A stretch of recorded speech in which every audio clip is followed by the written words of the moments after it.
আমার কলকাতা নিউজ, কথা হবে সামনাসামনি।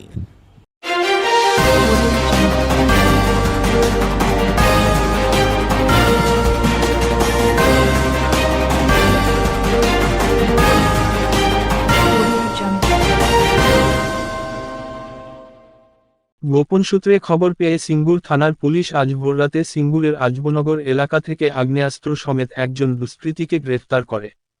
ধৃতের নাম অনুপ বাগ, বাড়ি মগরা থানার বেনিপুর এলাকায়। ডাকাতির উদ্দেশ্যে এই দুষ্কৃতী দাঁড়িয়েছিল। রাতে পুলিশের টহলরত ভ্যান তাকে গ্রেফতার করে। পুলিশ ধৃতের কাছ থেকে একটি পাইপগান ও 1 রাউন্ড কার্তুজ বাজেয়াপ্ত করেছে।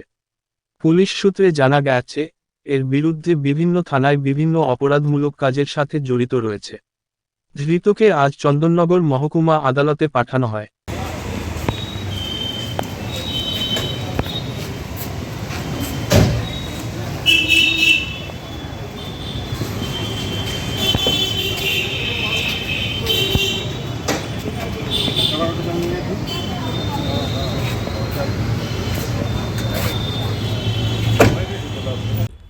আমার কলকাতা নিউজ, কথা হবে সামনাসামনি।